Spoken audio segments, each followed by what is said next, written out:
Shavuos, Day 1 Festival.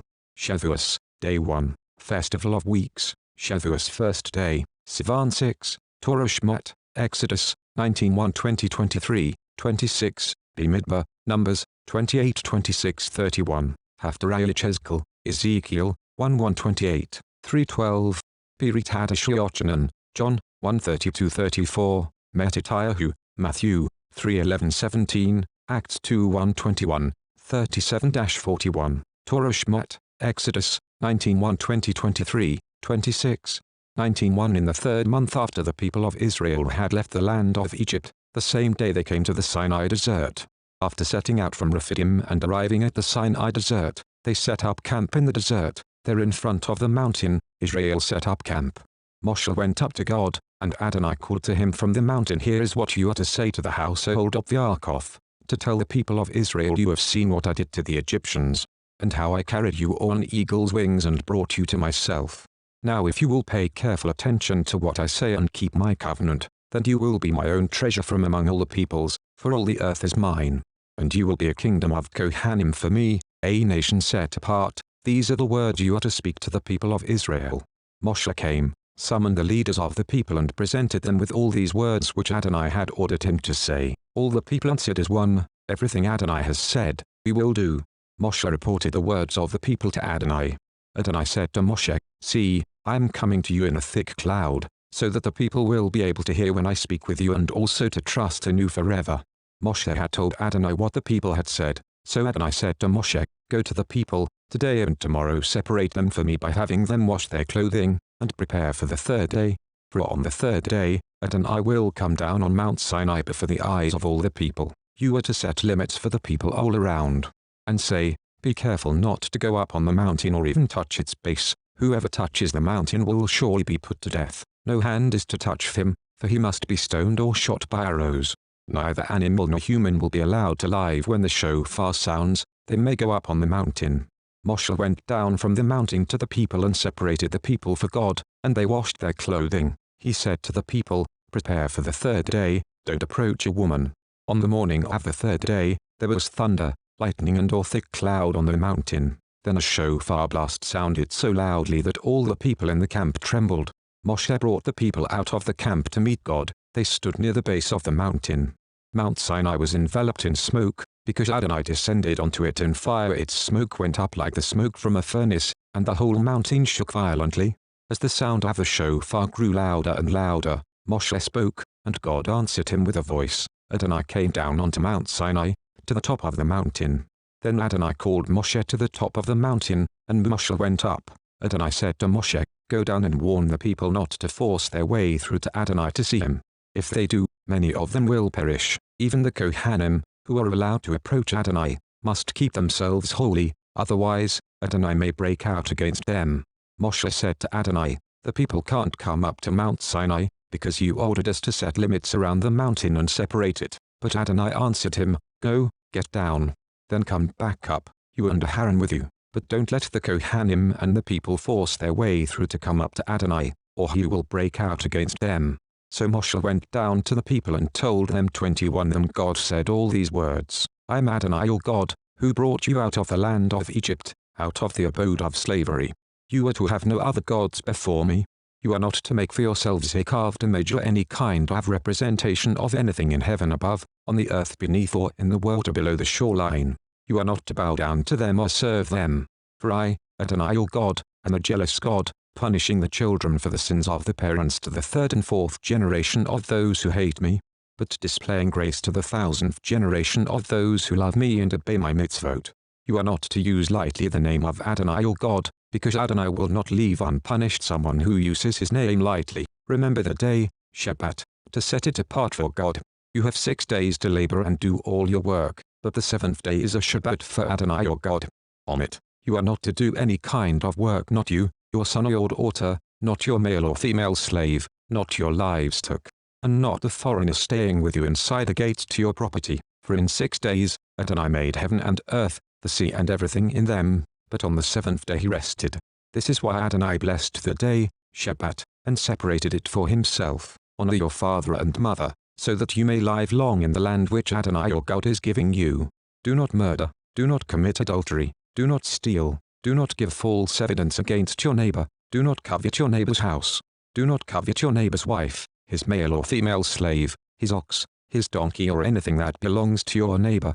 All the people experienced the thunder, the lightning, the sound of the shofar, and the mountain smoking. When the people saw it, they trembled. Standing at a distance, they said to Moshe, "You, speak with us, and we will listen, but don't let God speak with us, or we will die." Moshe answered the people, "Don't be afraid, because God has come only to test you and make you fear him, so that you won't commit sins."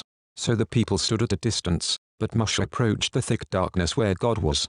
Adonai said to Moshe, "Here is what you are to say to the people of Israel. You yourselves have seen that I spoke with you from heaven. You are not to make with me gods of silver, nor are you to make gods of gold for yourselves." Mattityahu 21:24. For me you need make only an altar of earth. On it you will sacrifice your burnt offerings, peace offerings, sheep, goats and cattle. In every place where I cause my name to be mentioned, I will come to you and bless you. If you do make me an altar of stone, you are not to build it of cut stones, for if you use a tool on it, you profane it. Likewise, you are not to use steps to go up to my altar, so that you won't be indecently uncovered. Numbers 28:26. On the day of the first fruits, when you bring a new grain offering to Adonai and your feast of Shavuot, you are to have a holy convocation. Do not do any kind of ordinary work, but present a burnt offering as a fragrant aroma for Adonai, consisting of 2 young bulls, 1 ram, 7 male lambs in their first year, and their grain offering fine flour mixed with olive oil. 6 quarts for each bull, 4 quarts for the 1 ram, and 2 quarts for each of the 7 lambs plus a male goat to make atonement for you. You are to offer these in addition to the regular burnt offering and its grain offering. They are to be without defect for you, with their drink offerings. Haftarah Yechezk'el, Ezekiel, 1:128. 3:12, 1:1. In the 30th year, on the 5th day of the 4th month, while I was among the exiles by the Keva river, the heavens were opened, and I saw visions of God. On the 5th day of the month, which was during the 5th year of King Jehoiakim's exile, the word of Adonai came to the Kohen Yechezk'el son of Buzi, in the land of the Kasdim by the Keva river. There the hand of Adonai was on him. I looked and saw a windy storm approaching from the north and a huge cloud with flashing fire, glowing brightly all around with the color of gleaming amber from within the fire. Inside, there appeared to be 4 living creatures that looked like human beings, but each one had 4 faces and 4 wings. Their legs were straight, with feet like calves' hoofs. They glittered like burnished bronze. Beneath their wings they had human hands on their 4 sides. The 4 of them had faces and wings as follows. They touched one another with their wings. They did not turn when they moved, but each one moved straight forward. As for the appearance of their faces, they had human faces. In front, each of the 4 had a lion's face on the right, each of the 4 had a bull's face on the left, and each of the 4 had an eagle's face, toward the rear. Thus their faces. As for their wings, each had 2 that stretched upward and joined those of others, and 2 more that covered their bodies. Each living creature moved in the direction of any of its faces. In whichever direction the spirit wanted to go, they went, without turning as they moved. Thus the appearance of the living creatures. With them was something that looked like fiery coals burning the way torches do, with the fire flashing here and there between the living creatures. The fire had a brilliance, and out of the fire went lightning. The living creatures kept speeding here and there like flashes of lightning. As I gazed at the living creatures, I saw wheels on the ground, one next to each of the 4-faced living creatures. All 4 wheels looked the same. Their inner parts gleamed like beryl, and their structure seemed to be that of a wheel inside a wheel. When they moved, they could go in any of the 4 directions without turning as they moved. Their rims were tall and fearsome, because the rims of all 4 were full of eyes all around. When the living creatures moved, the wheels moved along with them, and when the creatures were lifted off the ground, the wheels went with them. Wherever the spirit was to go, they went, in the direction the spirit wanted to go. The wheels were lifted up next to them, because the spirit of the living creatures was in the wheels. When the living creatures moved, the wheels moved. When the former stood still, the latter stood still, and when the former were lifted off the ground, the wheels were lifted up next to them, because the spirit of the living creatures was in the wheels. Over the heads of the living creatures was what appeared to be a dome glittering like ice. It was awesome, spread out over their heads. Above them, under the dome, each had a pair of wings spread out straight toward those of others, and each had a pair which covered his body. I heard the sound of their wings when they moved. It was like the sound of rushing water, like the voice of Shaddai, like the noise of a tumultuous crowd or army. When they stopped, they lowered their wings. Whenever there was a sound from above the dome over their heads, they stopped and lowered their wings. Above the dome that was over their heads was something like a throne that looked like a sapphire. On it, above it, was what appeared to be a person. I saw what looked like gleaming, amber-colored fire radiating from what appeared to be his waist upward. Downward from what appeared to be his waist, I saw what looked like fire, giving a brilliant light all around him. This brilliance around him looked like a rainbow in a cloud on a rainy day. This was how the appearance of the glory of Adonai looked. When I saw it, I fell on my face, and I heard a voice of someone speaking. 3:12 A spirit lifted me up, and I heard behind me a very loud sound, "Blessed be the glory of Adonai from his place." Pirit Hadashah Yochanan, John, 1:32-34, Mattityahu, Matthew, 3:11-17, Acts 2:1-21, 37-41, John, 1:32. Then Yochanan gave this testimony: I saw the Spirit coming down from heaven like a dove, and remaining on him.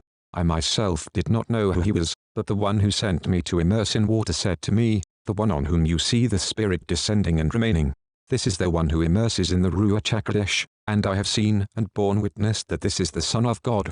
Matthew 3:11. It's true that I am immersing you in water so that you might turn from sin to God. But the one coming after me is more powerful than I am not worthy even to carry his sandals, and he will immerse you in the Ruach HaKodesh and in fire. He has with him his winnowing fork.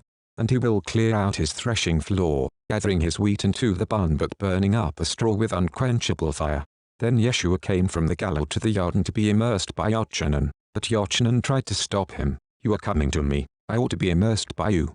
However, Yeshua answered him, "Let it be this way now, because we should do everything righteousness requires." Then Yochanan let him.